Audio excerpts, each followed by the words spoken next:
Good morning. It's Paulette. And today, and I really can't believe it's Friday already. It just seemed like it was Monday. I don't know. I would think the weeks would go by super slow for me, not having anything really to do. Um, I guess my mind's always busy. I don't know. But let me know if the weeks go by super fast for you as well. Or is it just me? Because I don't know. But it's July 24th, 2026, and it's my 101st. I was going to say birthday, but it's my 101st video. And today being a 5 day, it's a day of grace. And yeah, I'm gonna read something to you because I think it's very fitting for us to envision it as it being us in our time that we're in and what we're going to see. I'm hoping we can see it. Let me put it that way. But in Strong's Greek, it's to be unable or impossible. And that's referenced in Luke chapter 1, verse 37. And in Hebrew, it's the word Aggan, Aggan, and it's a large bowl or basin, and that is referenced in Exodus 24, verse 6. So since I didn't have much to speak of, I was like, well, let's see what's on page 101. And it's Exodus 14, and that's what I'm going to read to you, because when I was reading what Exodus 14 was, I'm like, wow, this is exciting stuff. But God is the ultimate protector who fights for his people, commanding them to trust him and stand firm in faith when facing impossible obstacles, which I thought that was, linking back to the Greek word. I didn't say what it was. Is adynato, ADYNATEO,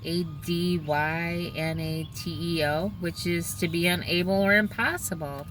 So, Exodus 14, the impossible happened. And if you don't know what 14 Exodus is off the top of your head, I'm going to read it to you. And then you're like, oh yeah.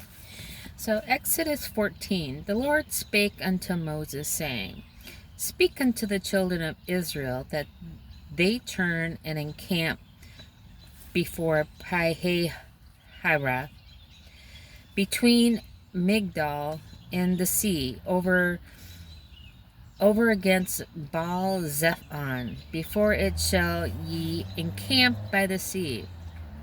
For Pharaoh will say to the children of Israel, They are entangled in the land, the wilderness hath shut them in, and I will garden Pharaoh's heart, that he shall follow after them, and I will be honored upon Pharaoh and upon all his hosts, that the Egyptians may know that I am the Lord. And they did so. And it was told to the king of Egypt that the people fled, and the heart of Pharaoh and of his servants was turned against the people. And they said, Why have we done this, that we have let Israel go from serving us? And he made ready his chariot and took his people with him. And he took 600 chosen chariots, and all the chariots of Egypt, and the captains of every one of them. And the Lord hardened the heart of Pharaoh, king of Egypt, and he pursued after the children of Israel. And the children of Israel went out with an high hand. But the Egyptians pursued after them, all the horses and chariots of Pharaoh, and his horsemen, and his army, and overtook the encamping by the sea, beside Pihahiroth, before Baal-zephon.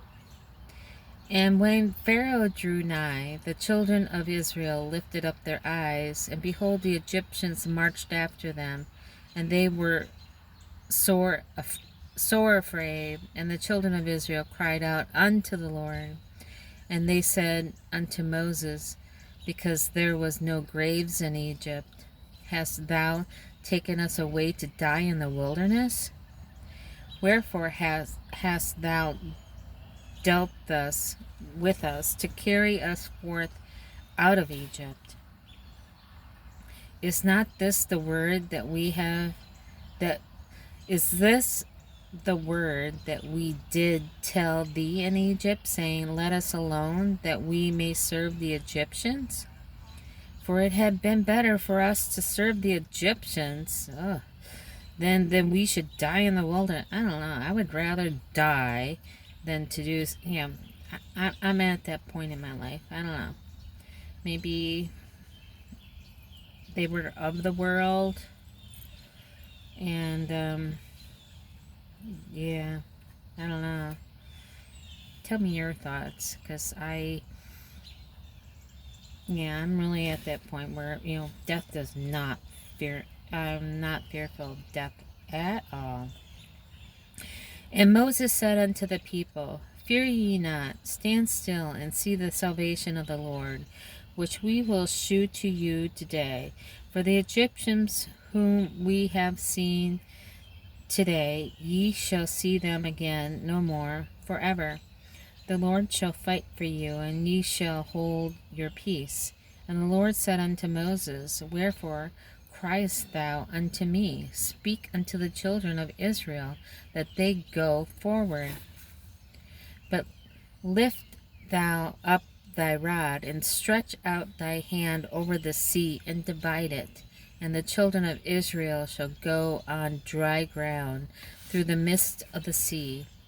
And I, behold, I will harden the hearts of the Egyptians, and they shall follow them. And I will get me honor upon Pharaoh, upon all his hosts, upon his chariots, and upon his horsemen. And the Egyptians shall know that I am the Lord, when I have gotten me honor upon Pharaoh, upon his chariots, and upon his horsemen. And the angel of God went before the camp of Israel, removed and went behind them. And the pillar of the cloud went from before their face and stood behind them. And it came between the camp of the Egyptians and the camp of Israel, and it was a cloud of darkness to them. But it gave light by night to these, so that the one came not near the other all the night. And Moses stretched out his hand over the sea, and the Lord caused the sea to go back by a strong east wind all that night, and made a sea dry land, and the waters were divided. And the children of Israel went into the midst of the sea upon the dry ground, and the seas were a wall unto them on their right hand and on their left. And the Egyptians pursued them in after them with the mist of the sea, even all Pharaoh's horses, his chariots, and his horsemen. And it came to pass that in the morning watch the Lord looked unto the host of the Egyptians through the pillar of fire of the cloud, and the troubled of the host of Egyptians, and took off their chariot wheels, that they drave them heavily. So the Egyptians said, "Let us flee from the face of Israel, for the Lord fighteth for them against the Egyptians." And the Lord said unto Moses, "Stretch out thy hand over the sea, that the waters may come against upon the Egyptians, upon their chariots, and upon their horsemen." And Moses stretched forth his hand over the sea, and the sea returned to his strength when the morning appeared, and the Egyptians fled against it, and the Lord overthrew the Egyptians in the midst of the sea. And the waters returned and covered the chariots and the horsemen and all the host of Pharaoh that came into the sea after them. There remained not so much as one of them.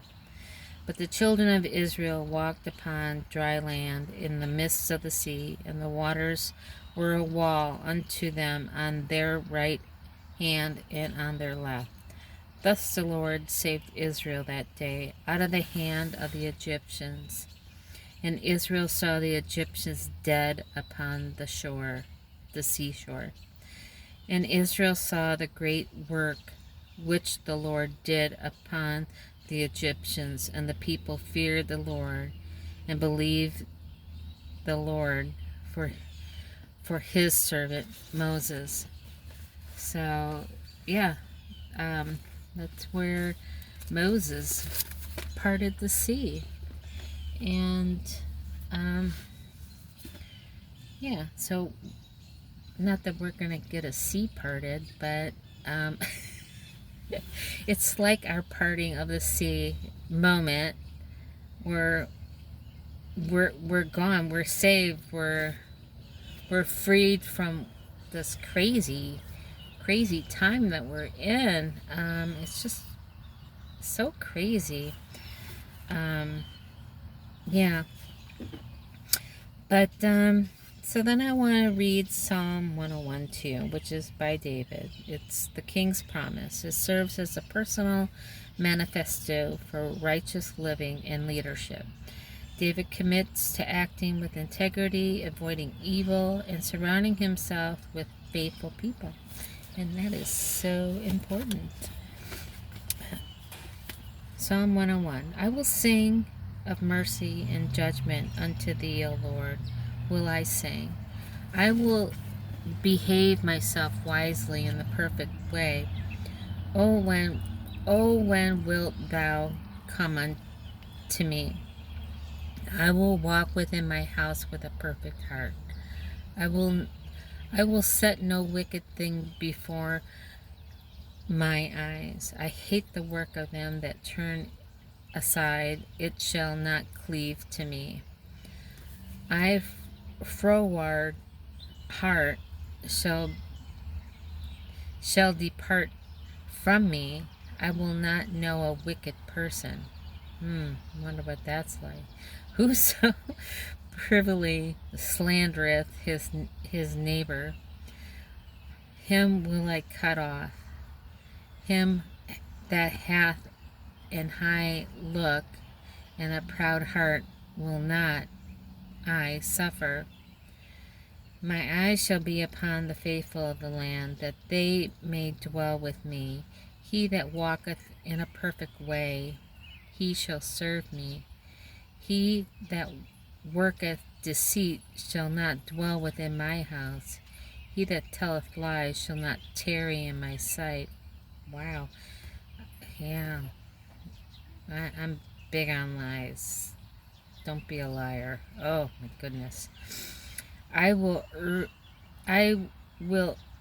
early destroy all the wicked of the land, that I may cut off all wicked doers from the city of the Lord. And that is Psalm 101. So I hope you enjoyed my readings. And yeah, it's going to be the weekend. Yeah, I don't know. I just feel like the days are so enmeshed in one another. They don't even really feel all that separate to me anymore. I don't know if it's just a me thing, because of my situation, or what. But yeah, it's gonna be the weekend, and so let's get the party started towards the weekend. I'm hoping you have a fantastic Friday, and we'll speak again or meet up in the clouds, because Jesus is coming. So let's look up. I love you all. Bye.